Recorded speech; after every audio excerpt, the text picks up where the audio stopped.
ಈಗ ಎಲ್ಲ ಕಡೆ ಕೂಡ ಕಾಡು ಮಾವಿನ ಹಣ್ಣು ಸಿಗುವ ಸಮಯ ಈಗ. ಹಾಗೆ ಇವತ್ತು ಅದರಿಂದ ಒಂದು ಸುಲಭವಾಗಿ ಸಾಂಬಾರನ್ನು ಹೇಗೆ ತಯಾರಿಸ್ಕೊಳ್ಬೋದು ಅಂತ ಹೇಳೋದನ್ನು ತೋರಿಸ್ಕೊಡ್ತಾ ಇದ್ದೇವೆ. ಹಾಯ್, ನಾನು ಆಶಾ ಚಂದ್ರ ಭಟ್. ಆಶಾ ಸ್ನಳಪಾಕಕ್ಕೆ ನಿಮಗೆಲ್ಲರಿಗೂ ಸ್ವಾಗತ. ಇವತ್ತು ನಾವು ಕಾಡು ಮಾವಿನ ಹಣ್ಣಿನ ಸಾಂಬಾರನ್ನು ಮಾಡಲಿಕ್ಕೆ ಏನೆಲ್ಲ ಬೇಕು ಅಂತೇಳಿ ನೋಡುವ.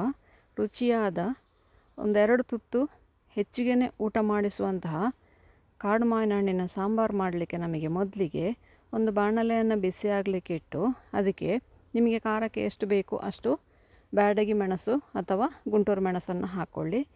ಅರ್ಧ ಬ್ಯಾಡಗಿ ಅಥವಾ ಅರ್ಧ ಗುಂಟೂರು ಕೂಡ ಹಾಕಿಕೊಳ್ಬೋದು. ನಿಮ್ಮ ಖಾರಕ್ಕೆ ಅನುಗುಣವಾಗಿ ಇಲ್ಲಿ ಮೆಣಸು ಹಾಕ್ಕೊಳ್ಳಿ. ಯಾಕೆಂದರೆ ಮಾವಿನ ಹಣ್ಣು ಹುಳಿ ಇರ್ತದೆ ಒಂದು ಸ್ವಲ್ಪ, ಹಾಗೆಯೇ ಅದಕ್ಕೆ ಬೆಲ್ಲ ಕೂಡ ನಾವು ಹಾಕಬೇಕಾಗ್ತದೆ.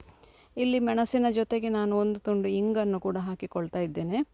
ಇಡೀ ಹಿಂಗಿಲ್ಲ ಅಂತ ಹೇಳುವವರು ಹುಡಿ ಹಿಂಗನ್ನು ಕೂಡ ಹಾಕಿಕೊಳ್ಬೋದು. ಹುಡಿ ಹಿಂಗಾದರೆ ಕೊನೆಗೆ ಹಾಕ್ಕೊಂಡ್ರೆ ಸಾಕು. ಅದರ ಜೊತೆಗೇ ಒಂದು ದಂಡಿನಷ್ಟು ಕರಿಬೇವು ಹಾಗೂ ಮೆಣಸನ್ನು ಒಟ್ಟಿಗೆ ಹಾಕೋದ್ರಿಂದ ಕರಿಬೇವು ಒಂದು ಸ್ವಲ್ಪ ಗರಿ ಗರಿ ಆಗುವಾಗ ಮೆಣಸು ಫ್ರೈ ಆಗ್ತದೆ. 1 ಟೀ ಸ್ಪೂನಷ್ಟು ಉದ್ದಿನಬೇಳೆ, 1 ಟೀ ಸ್ಪೂನಷ್ಟು ಕಡಲೆಬೇಳೆ. ಇದೆಲ್ಲ ನಿಮ್ಮ ಮಾವಿನ ಹಣ್ಣು ನೀವು ಎಷ್ಟು ತಗೊಳ್ತೀರ ಅದರ ಮೇಲೆ ಡಿಪೆಂಡ್ ಆಗ್ತದೆ. ಒಂದು ಅರ್ಧ ಟೀ ಸ್ಪೂನಷ್ಟು ಜೀರಿಗೆ, 1 ಟೇಬಲ್ ಸ್ಪೂನಷ್ಟು ಕೊತ್ತಂಬರಿ ಎಷ್ಟು ಹಾಕ್ತೀರಿ ಅದರ ಅರ್ಧದಷ್ಟು ಜೀರಿಗೆ ಹಾಕ್ಕೊಂಡ್ರೆ ಸಾಕು. ಕೊತ್ತಂಬರಿ ಹಾಗೂ ಜೀರಿಗೆ ಪ್ರಮಾಣ ಯಾವಾಗಲೂ 1 to ಡಬಲ್ ಆಗಿರ್ತದೆ.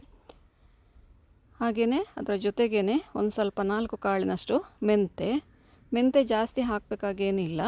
ಇದೆಲ್ಲವನ್ನು ಕೂಡ ಸರಿಯಾಗಿ ಪರಿಮಳ ಬರುವವರೆಗೆ ಸಣ್ಣ ಉರಿಯಲ್ಲೇ ಅದನ್ನು ಹುರಿಬೇಕು. ಸಣ್ಣ ಉರಿಯಲ್ಲಿ ಹುರಿದಷ್ಟು ಅದರ ಪರಿಮಳ ಹಾಗೂ ಸಾಂಬಾರಿನ ರುಚಿ ಹೆಚ್ಚಾಗ್ತದೆ. ದೊಡ್ಡ ಉರಿಯಲ್ಲಿ ಮಾಡಿದ್ರೆ ಸೀದು ಕೂಡ ಹೋಗ್ತದೆ, ಹಾಗೆ ಸಾಂಬಾರಿನ ರುಚಿ ಕೂಡ ಹಾಳಾಗ್ತದೆ. ನೋಡಿ, ಇದೀಗ ರೆಡಿ ಆಯಿತು. ಉದ್ದಿನಬೇಳೆ ಕೆಂಪಗಾಗಿ ಫ್ರೈ ಆಯ್ತಿದ್ದು. ಈಗ ನಾನು ಸಾಧಾರಣ ಒಂದು ಅಂದಾಜು ಒಂದು ಅರ್ಧ ಲೀಟರ್ನಷ್ಟು ನೀರನ್ನು ಕುಕ್ಕರ್ಗೆ ಹಾಕಿ ತಗೊಂಡಿದ್ದೇನೆ. ನೀವು ಪಾತ್ರೆಯಲ್ಲಿ ಕೂಡ ಬೇಯಿಸ್ಕೊಳ್ಬೋದು. ಅದು ಒಂದು ಸೆಕೆ ಬರುವಾಗ ಅದು ಬೇಯ್ತದೆ. ಅದಕ್ಕೀಗ ಮಾವಿನ ಹಣ್ಣು ಎಷ್ಟು ಹುಳಿ ಇರ್ತದಂತೇಳಿ ನೋಡಿಕೊಂಡು ಬೆಲ್ಲ ಹಾಕಬೇಕಾಗ್ತದೆ. ನಾನಿಲ್ಲಿ ಅರ್ಧ ಟೀ ಸ್ಪೂನಷ್ಟು ಬೆಲ್ಲ ಹಾಕ್ಕೊಂಡಿದ್ದೇನೆ. ಈ ಮಾವಿನ ಹಣ್ಣು ಸ್ವಲ್ಪ ಸಿಹಿಯಾಗಿ ಇರ್ತದೆ, ಹಾಗಾಗಿ ಅರ್ಧ ಟೀ ಸ್ಪೂನಷ್ಟು ಮಾತ್ರ ನಾನು ಬೆಲ್ಲ ಹಾಕ್ಕೊಂಡಿದ್ದೇನೆ. ಮತ್ತು ಬೇಕು ಅಂತಾದರೆ ಸೇರಿಸ್ಕೊಳ್ತೇನೆ ನಾನು. ಆದರೆ ಬೇಯಿಸುವಾಗ ಹಾಕಿದ ಬೆಲ್ಲ ನಿಮಗೆ ಕರೆಕ್ಟಾಗಿ ಮಾವಿನ ಹಣ್ಣಿಗೆಲ್ಲ ಎಳೆದುಕೊಳ್ತದೆ. ಇಲ್ಲದಿದ್ದರೆ ಆಮೇಲೆ ಹಾಕಿದರೆ ಒಳಗಿನ ಹುಳಿ ಹಾಗೇ ಇರ್ತದೆ. ನಾವಿಲ್ಲಿ ಮಾವಿನ ಹಣ್ಣಿನ ಸಿಪ್ಪೆ ತೆಗಿತಾ ಇಲ್ಲ, ಸಿಪ್ಪೆ ತೆಗೆದು ಕೂಡ ಮಾಡಿಕೊಳ್ಬೋದು. ನನಗೆ ಇದರಲ್ಲಿ ಹುಳ ಇಲ್ಲ ಅಂಥೇಳಿ ಗೊತ್ತಿದೆ ಗ್ಯಾರಂಟಿ. ಯಾಕಂದರೆ ನಾವು ಬಹಳ ವರ್ಷದಿಂದ ಈ ಮಾವಿನ ಹಣ್ಣು ಉಪಯೋಗಿಸ್ತಾ ಇದ್ದೇವೆ, ಹಾಗಾಗಿ ನಾನು ಇಡೀ ಹಾಕ್ಕೊಳ್ತಾ ಇದ್ದೇನೆ. ಹುಳ ಉಂಟು, ನಿಮಗೆ ಹುಳ ಇರ್ತದೆ ಅಂತ ಡೌಟ್ ಇದ್ದರೆ ಎಲ್ಲವನ್ನು ಕೂಡ ಸುಲಿದು ನೋಡಿ ಹಾಕಿ ಅದನ್ನು. ಈಗ ತಣ್ಣಗಾದ ಮಸಾಲೆಯನ್ನು ಒಂದು ಅರ್ಧ ತೆಂಗಿನಕಾಯಿಯ ತುರಿಯನ್ನು ಸೇರಿಸ್ಕೊಂಡು ನುಣ್ಣಗೆ ರುಬ್ಬಿಕೊಳ್ಳುವ. ನಂತರ ಮಾವಿನ ಹಣ್ಣನ್ನು ಚೆನ್ನಾಗಿ ತೊಳೆದುಕೊಂಡು ಅದನ್ನು ನೋಡಿ ಈ ಥರ ನಾನು ಕಟ್ ಮಾಡಿಕೊಳ್ತೇನೆ. ಕಾಡು ಮಾವಿನ ಹಣ್ಣು ಅಂದರೆ ಈ ಥರ ಇರ್ತದೆ, ಸಣ್ಣ ಸಣ್ಣದಾಗಿ. ನಾವು ಉಪ್ಪಿನಕಾಯಿಯನ್ನು ಹಾಕ್ತೇವೆ, ಅದು ದೊಡ್ಡದಾಗಿ ಹಣ್ಣಾದ ನಂತರ ಈ ಥರ ಆಗ್ತದೆ. ಇದನ್ನು ಮೇಲ್ಗಡೆಯ ತೊಟ್ಟು ತೆಗೆದುಕೊಂಡು ನೋಡಿ ಹಣ್ಣು ಹೀಗಿರ್ತದೆ. ಇದರಲ್ಲಿ 4 ಈ ಥರ ಗೆರೆ ಹಾಕಿಕೊಳ್ಬೇಕು. ಯಾಕೆ ಅಂದರೆ ಒಳಗಡೆ ಇದು ಹುಳಿ ಇರ್ತದೆ, ಅದು ಉಪ್ಪು ಹಾಗೂ ಖಾರ ಸಿಹಿ ಮೂರನ್ನು ಕೂಡ ಎಳ್ಕೊಳ್ಳಿಕ್ಕೆ. ಇದೇ ಥರ ನೀವು ಎಷ್ಟು ಮಾವಿನ ಹಣ್ಣು ಹಾಕ್ತೀರಿ ಅಷ್ಟು ಮಾವಿನ ಹಣ್ಣನ್ನು ಕೂಡ ತೊಟ್ಟು ತೆಗೆದು 4 ಗೀಟು ಹಾಕಿ ತುದಿಯಲ್ಲಿ ಹಾಗೂ ಕಡೆಯಲ್ಲಿ 2 ಭಾಗ ಕೂಡ ಕಟ್ ಮಾಡಿಕೊಂಡ್ರೆ ಒಳ್ಳೆ ಉಪ್ಪು ಮೆಣಸೆಲ್ಲ ಎಳ್ಕೊಳ್ತದೆ. ಅದಕ್ಕೆ ಎಲ್ಲವನ್ನು ಕೂಡ ಅದೇ ಥರ ಕುಕ್ಕರ್ಗೆ ಹಾಕಿ ನಾನಿಲ್ಲಿ 1 ವಿಸಿಲ್ ಇದನ್ನು ಕೂಗಿಸ್ಕೊಂಡೆ. ಇದು ಸುಲಭವಾಗಿ ಆಗ್ತದೆ, ಹಾಗಾಗಿ. ಇಲ್ಲದಿದ್ದರೆ ನೀವು ಹಾಗೇ ಒಲೆ ಮೇಲಿಟ್ಟು ಬೇಯಿಸ್ಕೊಳ್ಬೋದು. ನೋಡಿ, ನಮ್ಮ ಮಸಾಲೆ ರುಬ್ಬಿ ರೆಡಿ ಆಯಿತು. ಹೋಳು ಕೂಡ ಬೆಂದು ರೆಡಿ ಆಯಿತು, ಅಂದರೆ ಮಾವಿನ ಹಣ್ಣು ಕೂಡ ಬೆಂದು ರೆಡಿ ಆಯಿತು. ಕರೆಕ್ಟ್ 1 ವಿಸಿಲ್ ಹಾಕ್ಸಿದ್ರೆ ಬೇಯ್ತದೆ ಅದು.